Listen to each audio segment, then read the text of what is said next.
예수께 피하라, 예수께 피하라는 제목으로 하나님 말씀을 증거하겠습니다. 오늘 본문 14절을 보시면 이렇게 시작합니다. 멸망에 가증한 것이 서지 못할 것에 선 것을 보거든. 멸망에 가증한 것이라고 하면은 예수님 당시에 유대인들은 누구나 머릿속에 떠오르는 어떤 사건이 있었어요. 그것은 예수님 오시기 전 170년 전에 있었던 시리아 왕의 성전 모독 사건입니다. 그 왕의 이름이 좀 긴데요. 안티오쿠스 에피파네스 4세라고 해요. 그냥 원래는 안티오쿠스 4세인데 이 사람은 스스로 에피파네스라는 이름을 자기 이름 뒤에 붙입니다. 그 에피파네스라는 뜻은 신이 나타났다, 이런 뜻이에요. 나는 신이 나타났다는 이름을 자기 이름에게 붙여서 이렇게 굉장히 권력을 이렇게 한 거죠. 이름처럼 신행세를 하려고 하니까 그 왕이 얼마나 독단적이고 교묘하고 또 폭군이었는지 모릅니다. 그는 매우 적극적인 헬라화 정책, 그래서 그리스 문화로 바꾸는 정책을 많이 펴니다. 그래서 유대교를 멸절시키고 그리스의 종교 문화로 그것을 바꾸려고 했어요. 그러나 유대인들은 어떻게 해요? 강하게 거부합니다. 안 된다. 그러니까 본때를 보여주겠다고 하면서 군대를 끌고 와서 성전을, 예루살렘을 점령하고 나서 성전 뜰에다가 제우스 신상을 세웁니다. 그리고 번제단에다가 유대인들이 가장 혐오한 짐승이 돼지인데 그 돼지를 죽여서 그것을 제물로 바쳐요. 제우스 신에게 제사를 드리는 거죠. 유대인들이 강제로 참여하지 않죠, 그 제사에. 그러니까 어떻게 하냐? 제사 드린 돼지 고기를 군대가 유대 마을들로 가지고 갑니다. 마을 한복판에 그 고기를 갖다 놓고 이렇게 칼을 빼들고 명령하는 거예요. 이 돼지를 먹든지 죽음을 택하든지 해라, 이렇게 하는 거예요. 유대인들이 거절하죠. 우리 같으면은, 한국 사람 같으면 아이고 감사합니다 많이 먹겠지만 유대인들은 이 돼지고기를 도저히 먹을 수가 없어요. 가증한 거기 때문에. 그래서 많은 사람들이 학살을 당했습니다. 시리아 왕의 이 폭정에 이제 유대인들이 봉기를 하게 돼요. 그래서 독립운동을 일으키고 나중에 잠시 독립국가를 이루는 계기가 되긴 합니다. 그러나 유대인들의 기억 가운데 이 안티오쿠스 에피파네스의 성전 모독은 두고두고 치욕적인 사건으로 기억되고 있는 거예요. 그럼 본문에 예수님이 그 멸망에 가증한 것이라는 단어를 쓰시면서 또 한 번 말씀하시는 거예요. 성전에 있었던 그 환란이 또 있을 것이다. 병행 본문인 누가복음의 21장 20절을 보시면 이제 앞으로 있을 이 환란의 사건을 좀 명료하게 예언을 해주세요. 누가복음은 이방인을 대상으로 썼기 때문에 이방인들이 알아먹을 수 있는 표현을 쓰고 있습니다. 유대적 배경이 없어도 알 수 있는 표현. 그래서 21장 20절 누가복음에 이렇게 말씀합니다. 너희가 예루살렘이 군대들에게 에워싸이는 것을 보거든 그 멸망이 가까운 줄 알라. 군대가 온다. 포위당할 것이다. 멸망할 것이다 하는 거예요. 시리아 안티오쿠스 그 왕이 군대로 예루살렘을 포위하고 성전 모독 사건을 일으킨 것처럼 또 어떤 군대가 다시 와서 예루살렘을 포위하고 성전을 파괴한다. 그 예언을 하신 거예요. 실제로 30-40년 후에 그 예언이 성취가 됩니다. 예수님 주후 66년에 로마 군대가 예루살렘을 포위하게 돼요. 그들이 4년 뒤에 주 70년이죠. 그때 티투스라는 장군, 나중에 로마 황제가 된 사람인데 이 사람이 예루살렘을 함락하고 성전을 파괴합니다. 그때 티투스는 독수리가 그려진 휘장을 들고 성전 동편 문에다가 그것을 딱 세웠어요. 그리고 그 깃발을 향해서 남아 살아있는 유대인들에게 경의를 표하라, 경배하라, 이렇게 명령을 했다고 합니다. 유대 역사가인 요세푸스는 이렇게 기록하고 있습니다. 그 도시가 점령되었을 때 로마인들은 자기들의 유상들을 성전으로 가져가 동쪽 문 뒤에 놓고 희생 제물을 바쳤다. 제사를 드리게. 로마 황제, 로마 신들을 향한 제사였어요. 이 일을 겪고 이제 성전과 예루살렘은 완전히 파괴되고 많은 유대인들이 학살을 당했죠. 예수님은 그런 끔찍한 환란이 일어날 거다라고 미리 말씀해 주시는 거예요. 어떻게 해야 되냐 그러면 도망쳐라 라는 거예요. 14절 하반절부터 보시면 이렇게 돼 있죠. 그때 유대에 있는 자들은 산으로 도망할지어다. 도망가라. 15절 이후에 보시면 지붕 위에 있는 자 내려가지도 말고 집에 가지도 말고 밭에 있는 자들이 이제 여행 갈 때 겉옷이 필요합니다. 그 겉옷도 가지러 가지 말고도 그냥 가버려라. 돌아가면 위험하다. 그 환란이 그만큼 위험하고 심각한 환란이다라는 강조를 하시고 있어요. 무조건 돌이키지 말고 도망쳐라. 왜냐? 그날에 아이 벤 자들, 17절 보시면 아이 벤 자들, 젖먹이는 자들에게 화가 있다. 아이 벤 임산부나 또 아이를 키우는 그 여인 같은 경우들은 전투를 하는 사람들이 아닙니다. 전쟁에서 보호해주고 특별히 이제 죽이지 않아도 되는데 그 환란 때는 뭐예요? 이들에게도 화가 있을 것이다. 남녀노소 가리지 않는 학살에 있을 거기 때문에 무조건 도망쳐야 된다. 이들에게 어려움이 있다는 것이에요. 비가 내리고 추운 계절인 겨울, 그날은 도망가기 힘드니까 그 환란이 겨울이 되지 않도록 기도하라고까지 말씀하고 있어요. 아무튼 이 큰 환란은 예수님은 피할 수만 있으면 피하라. 살고 싶으면 살아야 된다라는 거예요. 그래서 이 말씀을 기억한 기독교인들은 로마 군대가 예루살렘을 이렇게 포위하기 시작할 때 예루살렘으로 가지 않고 저쪽 동쪽에 있는 펠라라는 골짜기, 산 사이의 골짜기로 도망을 갔다고 합니다. 그래서 많은 기독교인들은 살았다고 해요. 이제 그러한 배경 가운데 19절 보시면 예수님이 말씀하시는 게 창세 이후에 지금까지 이런 환란이 없었고 후회도 없다고 말씀하세요.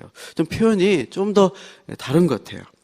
얼마나 혹독 환란인지 강조한 표현이긴 한데 좀 지구상의 최고의 환란이다라고 표현하고 있습니다. 실제로는 그 당시 당했던 로마 군대에 당한 유대인들은 이런 고통이 있었다고 해요. 로마 군대가 유대로 이제 진군하자 사람들이 지방에서부터 예루살렘에 모여들었습니다. 예루살렘이 거룩한 성과 성전 위에 임한 구원이 있다라고 믿어서 이들은 거기 가면 안전할 거야라고 생각하고 유대인들이 로마 군대를 피해서 그곳을 모여들었죠. 그래서 많은 피난민들이 그 예루살렘 성에 들어왔어요. 근데 이제 식량이 한정돼 있잖아요. 로마 군대는 바로 함락하지 않고 그냥 진을 치고 지킬 뿐이에요. 아사할 때까지, 굶어 죽을 때까지 기다렸다는 거예요. 사람들이 그 가운데서 그 성에서 갇혀 있으면서 점점 굶어 죽기 시작했다고 합니다. 그래서 요세푸스라는 그 역사가는 그 굶주림을 이렇게 기록해요. 굶주림으로 모든 집의 2층에는 죽어가는 어린아이와 여인으로 꽉 차 있었고 길목마다 노인들의 시체가 쌓여갔다. 사람들은 굶주려서 몸이 퉁퉁 부어올랐고 하수구나 가축의 오래된 똥을 주워 먹기도 하고 신발에 가죽 구두를 갉아먹는 소리가 들렸다. 자식을 잡아먹는 일도 있었다고 묘사해요. 그래서 완전히 힘이 다 빠지고 사람들이 굶어 죽은 상태에서 이제 4년 뒤에 로마 군대가 들어와서 함락하고 성전을 철저히 돌 위에 드러나 남지 않게 파괴하는 것입니다. 살아남은 사람들은 학살을 당하고 포로로 잡혀갔어요. 그래서 예루살렘에서 110만 명이 죽었습니다. 그리고 10만 명은 이제 포로로 잡혀갑니다. 나머지 흩어진 유대인들은 나라를 잃고 전 세계로 흩어져 버린 거예요. 유대라는 나라는 지도상에서 사라진 게 이제 쭉 이제 1948년 이스라엘 독립하기 전까지는 없는 거예요, 나라가. 그래서 2000년 동안 나라 잃은 민족으로 유대인들은 이렇게 서름받고 살았던 거예요. 이러한 환란을 통해서 아예 유대가 없어진 거죠. 20절 이후에 예수님이 이렇게 말씀하십니다. 한번 같이 읽어보죠. 20절 시작. 만일 주께서 그날들을 감하지 아니하셨더라면 모든 육체가 구원을 얻지 못할 것이거늘 자기가 택하신 자들을 위하여 그날들을 감하셨느니라. 여기서 갑자기 유대인들이 아니라 모든 육체에 대해서 모든 사람들에 대해서 미칠 환란이다라고 말씀하고 있습니다. 중첩돼서 예언을 하시는 겁니다. 유대인들 뿐만 아니라 유대인이 당하는 그 환란이 이젠 전 세계 지구상의 모든 사람에게 미칠 환란이 될 것이다. 우리에게도 그런 일이 있을 것이다 라고 예수님은 경고하시는 것입니다. 구약의 예언가들, 선지자들 보면은 항상 중첩되게 한 사건을 그 이스라엘 역사의 사건을 얘기하면서도 먼 미래에 하나님의 이루신 마지막 그 환란의 사건들로 중복되어서 말하는 경우가 참 많이 있습니다. 이 본문도 그렇게 중복되어 예수님이 예언을 하십니다. 그래서 그 극심한 환란에 모든 육체, 모든 사람이 멸망당할 것이다. 날이 긴다면. 그래서 그 환란의 날을 줄이셨다는 거예요. 누구를 위해서 줄이셨냐? 여기 보시면 반복된 단어가 나옵니다. 택하신 자들을 위해서 줄이셨다. 여러분 22절 마지막에 보셔도 택하신 자들이라고 말하고 있고요. 27절 마지막에도 택하신 자들이 나오고 있습니다. 지금부터는 예수님이 마지막 환난을 말씀하시면서 택하신 자들에 대해서 우리를 위한 경고의 말씀을 주시고 있는 거예요. 마지막 환난 중에 어떤 일이 있느냐, 택하신 자들을 미혹하는 일도, 환난도 있지만 미혹의 일들이 있을 것이다. 그래서 누가 나타납니까? 여기 그리스도가 있다, 저기 있다라고 하는 거예요. 22절 보시면 거짓 그리스도들과 거짓 선지자들이 일어나서 이적을 행하고 기적을 보여줍니다. 지금 우리 시대에 얼마나 많은 이단들이 있고 얼마나 많은 신비주의와 기적을 행한다는 사람들이 나타나는지 모르겠습니다. 한국에만 한 40명, 뭐 어떤 사람은 60명 얘기하는데 내가 하나님이다, 그리스도라 말하는 사람이 그렇게 많대요. 교회가 있는 곳마다 그런 이단들이 더 지금 부흥하고 있습니다. 여러분 보시면 만민중앙 옆에 있는 교회, 또 뭐 하나님의 교회, 또 신천지 보면은 참 많이 부흥해요. 수만 명씩 모이고 있습니다. 분명히 잘못된 것인데 사람들이 자꾸 거기를 모여들어요. 거길 보시면 참 신비한 일들을, 뭐 병을 고치고 또 기적 같은 일도 많이 있다고 해요. 제가 만민중앙 성결교회 거기 가봤어요. 그러니까 뭐 수련회를 갔나 봐요. 몇 년 전에 그 수련회 갔더니 그 모인 집회에서 잠자들이 내려앉아 사람들에게 이렇게 내려앉은 모습을 사진으로 찍어놨더라고요.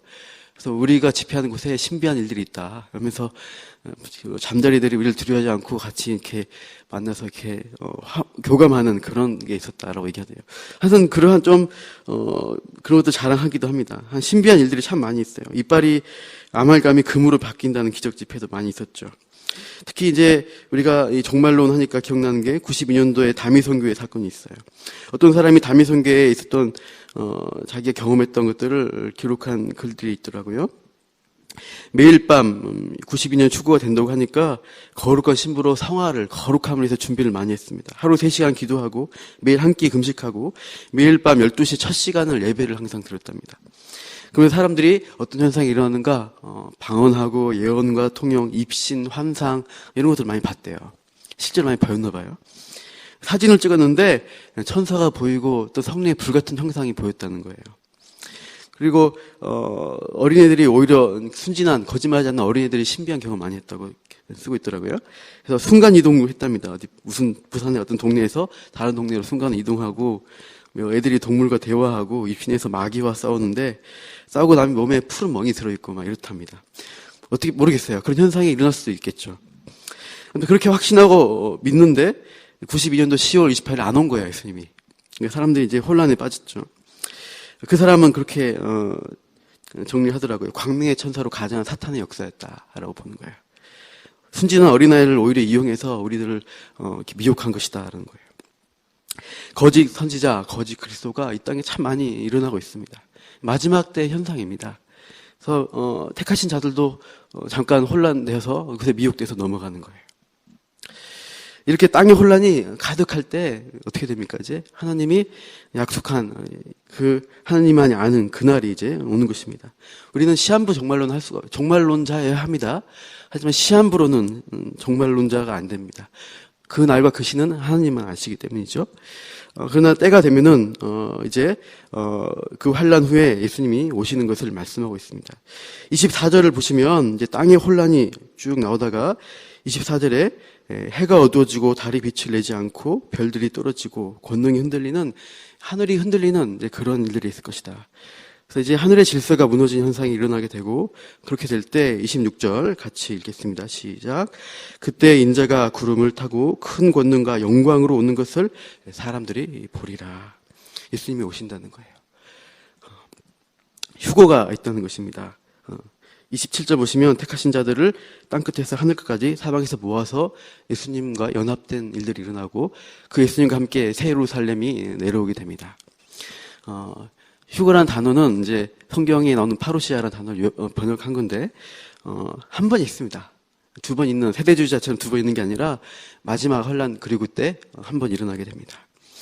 그래서 예수님을 만날, 예수님이 재림하실 그 날에 택하신 자들이 그분께 갈 것이다 라고 마지막 모든 끝이 그렇게 될 것을 말씀하고 있습니다. 택하신 자에게는 그때가 생명의 부활, 천국의 잔치가 될 것입니다. 그러나 믿지 않은 자들은 정말 끔찍한 기억 못할 심판의 날, 환란의 날이 될 것이다 라고 예수님은 경고하시는 거예요. 그래서 우리가 어떻게 살아가야 할 것입니까? 14절 후반에 보인 것처럼 산으로 도망하라. 만약 예루살렘과 성전으로부터 도망하라는 것이면 우리가 어디론가 숨으면 되겠습니다. 그러나 지구 전체에 오는 환란이 된다면 도망할 수가 없다는 거예요. 본문은 무엇을 우리에게 강조하십니까? 가장 안전한 곳으로 피하라. 바로 예수님께로 피하라는 말씀이에요. 예수께로 피하는 것만이 살 길입니다. 예수님은 우리의 산성이시고 피할 바위시고 요새이신 예수님이신 거예요. 예수만이 우리를 사는 길이기 때문에 그분만을 믿고 그분 안에서 우리가 살아가야 합니다. 거짓 평안, 거짓 믿음으로 사는 것이 아니라 참된 믿음으로 살아가셔야 돼요. 우리 믿음을 잘 지키면서 이 마지막 때 이런 현상들 보면서 너무나 평안하다면 두려워하셔야 돼요. 마지막 환란을. 큰일 났다, 두렵다. 그러면서 하나님 붙드는 믿음으로 나아가시고 너무나 또 걱정되고 의심되신다면 예수님 안에서 평안을 찾으셔야 됩니다. 이 긴장 상태에서 우리가 살아가는 것이 우리의 신앙 생활이 될 것이고 마지막 때 성도의 삶의 모습입니다. 이 마지막 때 바라보면서 우리 믿음을 더 붙들고 살아가시는 예수님께로 피하는 저와 여러분들 되시기를 축원합니다. 기도합니다. 하나님, 세상에 혼란하고 많은 미혹하는 일들이 있고 전쟁과 기근과 참 전쟁 가운데서 많은 학살들이 일어나고 있는 시대에 살고 있습니다. 주님 오실 날이 언제인지는 알지 못하지만은 가까우고 있다는 주님의 말씀을 우리가 바라보면서 오늘도 예수님께로 소망을 두고 예수님 안에 피하며 정말 세상에 주는 모든 악한 것들과 싸우면서 오늘 하루하루 살아가기를 원합니다. 우리 성도의 삶을 붙잡아 주시고 너무나 평안하고 거짓된 평안 가운데 있다면 우리에게 두려움을 주셔서 더욱더 하나님 예수님을 붙들고 살아가는 정말 그 믿음을 주시옵소서. 감사하며 예수님 이름으로 기도합니다. 아멘.